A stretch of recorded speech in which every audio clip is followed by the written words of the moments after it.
Welcome to another episode of Dear Dietitian. We're here to answer some questions that we've got from students off Facebook. So the first one is, other than shadowing, what other ways do you help dietitians improve? Other than shadowing, what other ways can you help dietitians improve? Well, give them feedback.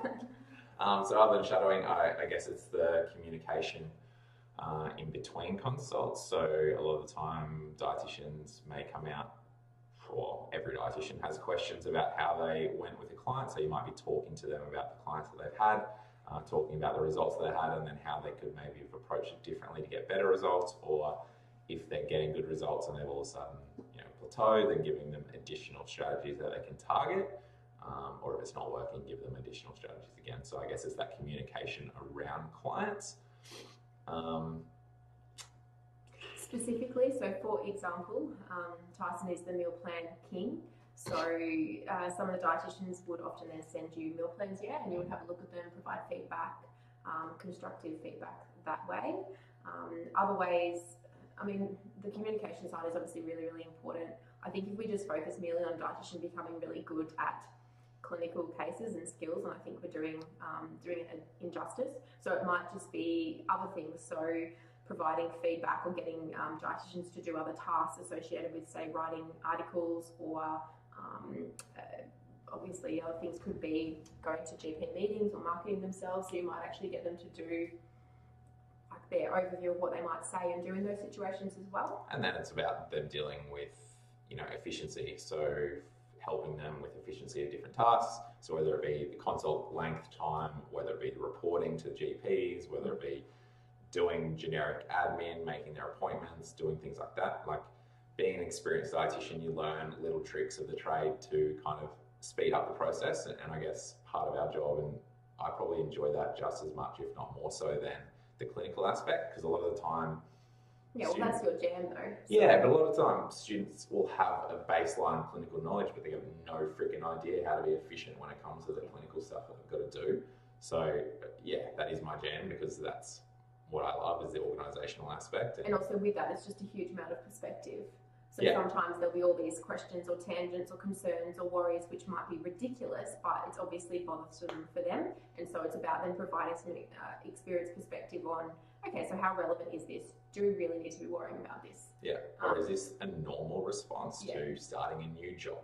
Yeah. It's not just because you're a dietitian, it's also starting a new job. Like you were stressed the first day you went to KFC and worked.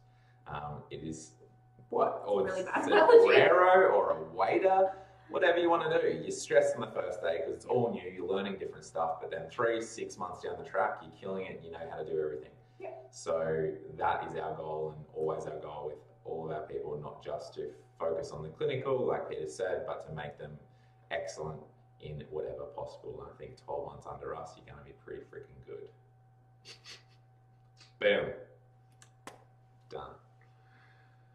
Next question.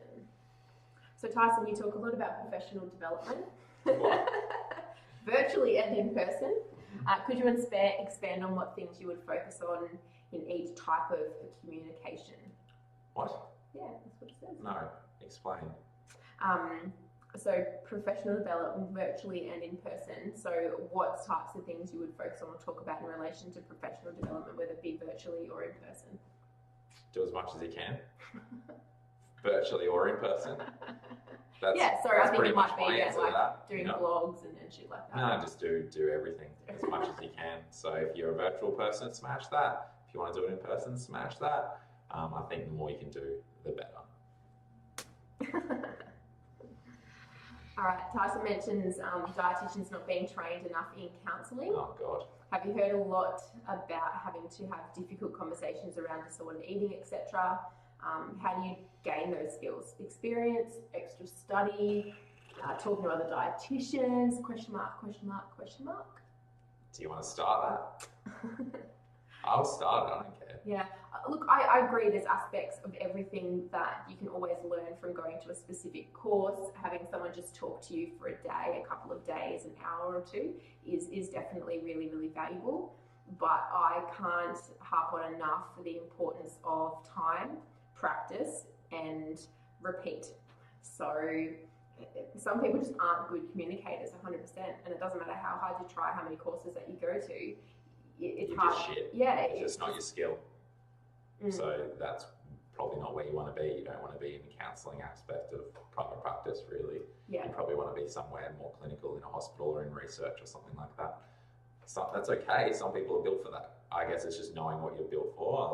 Like Peter said, I feel like you can train it to a certain extent, but like we did a motivational interviewing course. We got Shane Jeffrey to come talk to a whole crew, and pretty much at the end he's like if you are thinking about doing extra workshops, he's like, that's well and good, you might get more strategies, but he can't stress enough how much it is actually putting into practice and actually practicing it, because that's where you learn. And I think for me, I learned from years of just normal life and being that person that people talk to, which is freaking weird for people to hear, but I was often that not annoying, I was getting annoyed by being the shoulder to cry on half the time. So and because I can be unemotional at times, I can give targeted feedback around that. And I guess that's helped me in my communication and my counselling of different people and clients.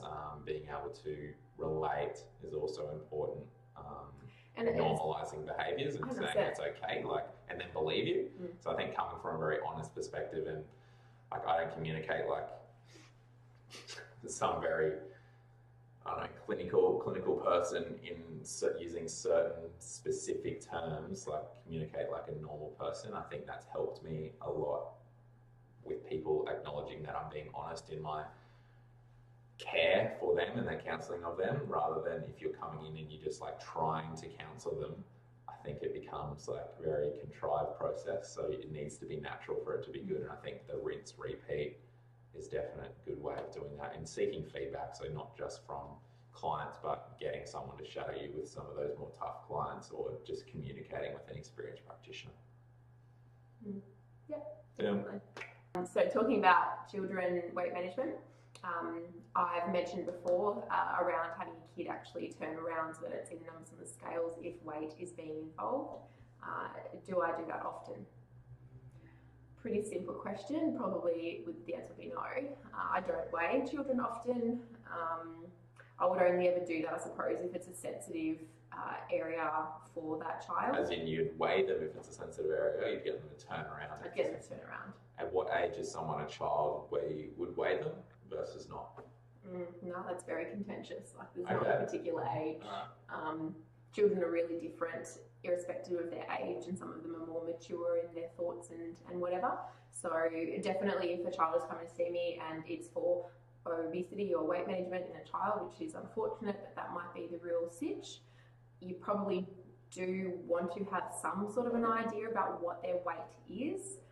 They don't necessarily need to know, but I can guarantee if it's a kid that has a weight issue, if you want to call it that, they know what their weight is. It's been told to them. So you do, I suppose, in my eyes, want to see change, whether it's up or down, but you just want to take the focus away from it. So it's just another marker, another measure, another conversation, and it's just not, there's no clear-cut answer, I suppose. Yeah, and I think it depends on you as a practitioner and how you approach it, because I weigh, the only really adolescents that I see, and I don't really see children, is that, not super young children, probably 8 up, which I'm more than comfortable with. But weight, if you take away as a practitioner the lack of care for the weight, then I think they're pretty confident with it, and I don't make a fuss about it. It's just like a normal thing, this happens, whatever.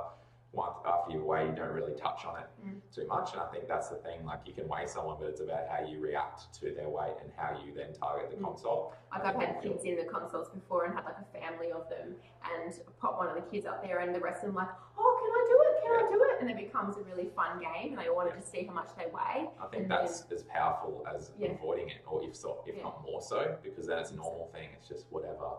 We're all different, everyone weighs different, all the above. So it can be really beneficial, and certainly in disordered eating and eating disorders per se, there's a lot of models and whatnot that actually encourage weighing, seeing the weight, seeing the variations in that, and getting used to seeing that, versus making it a hidden, really fearful thing, versus getting someone conditioned to just be used to seeing the number. It varies, it changes, it's always different.